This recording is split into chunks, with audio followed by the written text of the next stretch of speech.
Hello, it's day 73 of the Liberator project, and this is part 3. This is the final assembly of your borscht. Now, where was I up to? I was up to the point where the last one I was sorting out the detritus and the meat. So what I've done is I've done that now. This is, so that's what's left. Out of 1.2 kilograms of bones and meat, there's about 500 grams of meat. The rest is just scrap, not to be used. But it has made a really nice stock. Now this is the stock I'll show you in the pan here. Right. Now, what you would normally do is you'd normally leave that overnight somewhere cold and it would separate. But because I want to get everything finished today, because today is Borscht Day and I want it all over, what I've done is I've just left it for an hour, let it to settle. And then using my spoon, which I don't know where it is, I skimmed off the top surface, and by transferring between two bowls, skimming the surface, I took the oil off the top of the borscht, or the stock, and I put this in the fridge, and you can see that the bottom part is actually beef stock and the top part is actually beef dripping.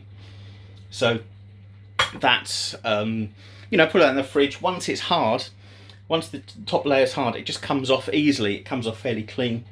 It's not a big problem. Though I do tend to run it through a tea strainer just to pick up any bits, so you end up with nice pure white dripping. Okay, when you've actually done that, the stock can go straight back into your borscht, so you don't lose any.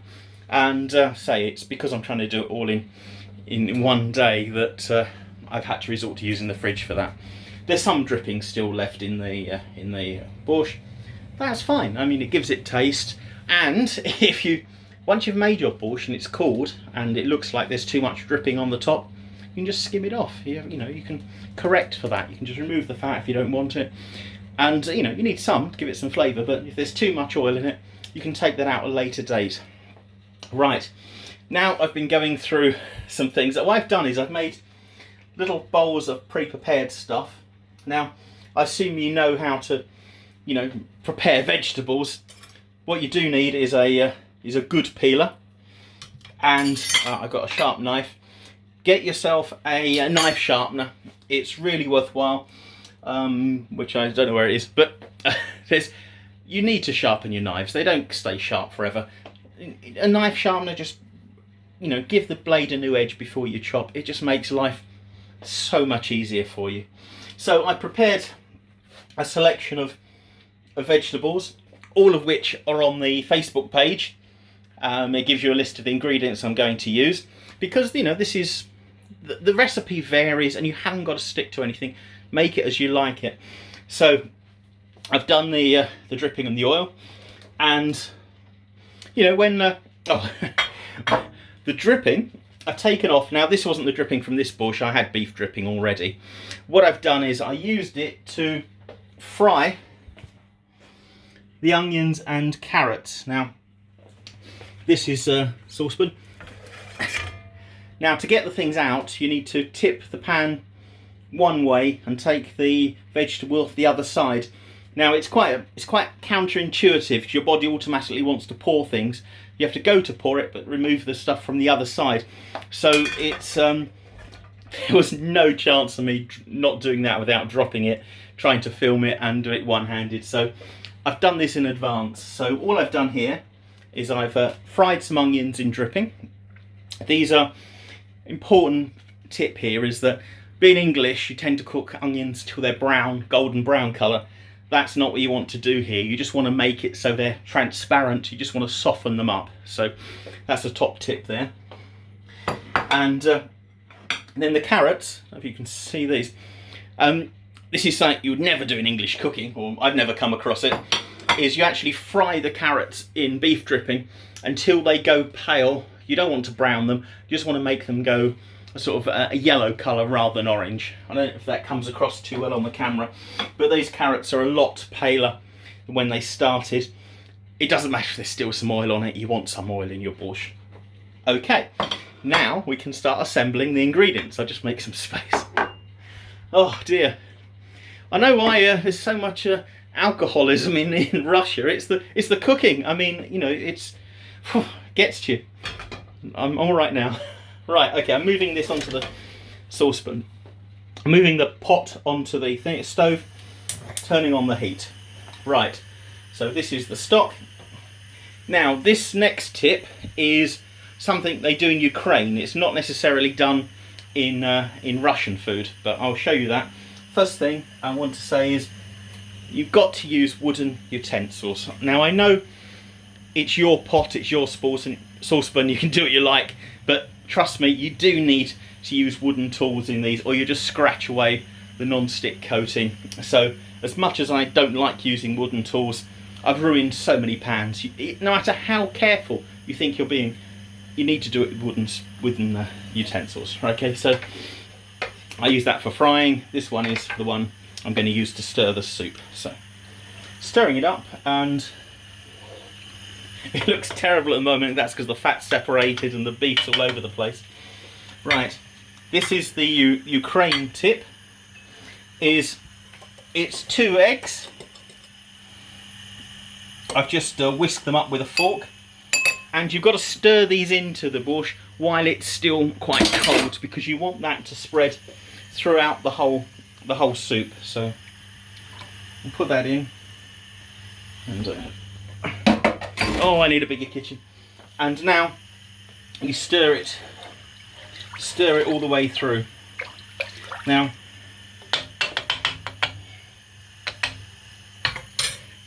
when that cooks, you get clumps of egg, but that's quite tasty. But it actually gives the soup a really nice texture.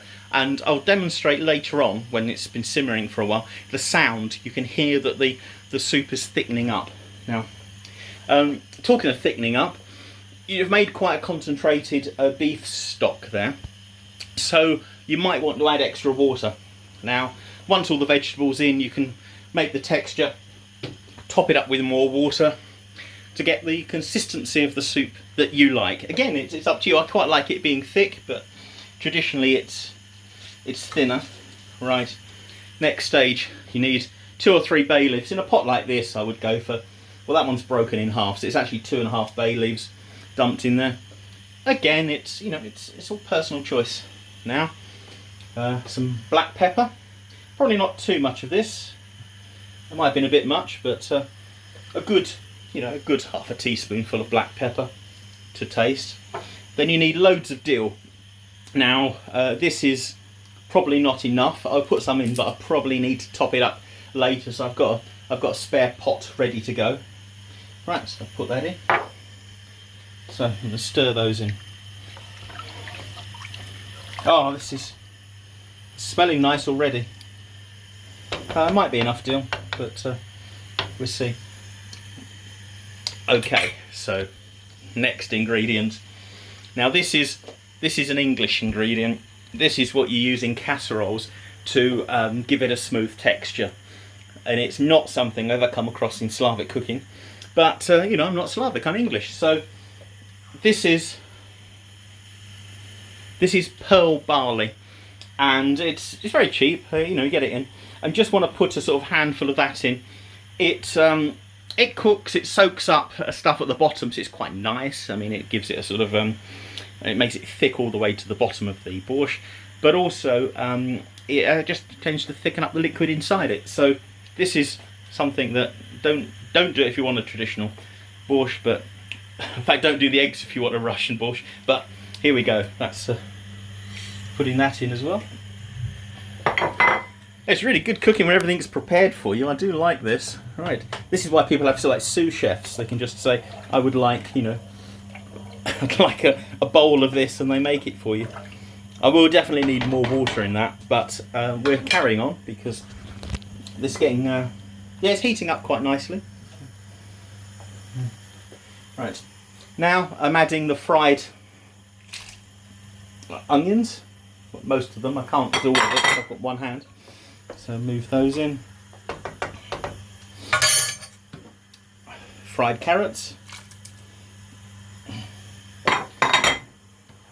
And, of course, it was going to be potatoes. I mean, obviously there were going to be potatoes in this, so put those in. See how it's coming now?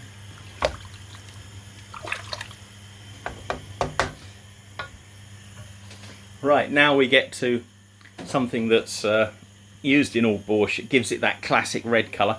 It's beetroots, of course, but I couldn't... Right, what I really wanted to do was find some real beetroots, raw ones, and you don't peel them, you scrub them till they're very clean, then you chop them up and put them in.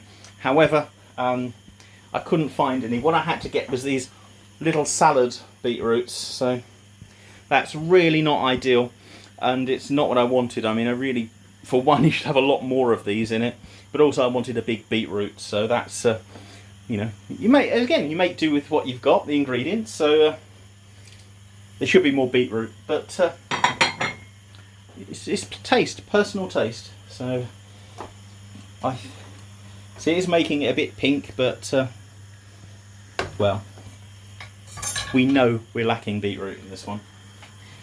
But what to make up for it, again, this is something that you wouldn't find in a normal borscht, but you can use any root vegetables at this point. You can make it more of a casserole, so you can put Swedes, you know, it's a stew, you can put in what you want, turnips. What I've chosen here is I've got a few parsnips. One is that they needed to be used up and they're in my fridge, but also they're very aromatic. I think they're really good, so I do like them in borscht anyway, so there's only a couple here, so I'll just drop that in. And we're nearly there. The borscht is nearly complete. Just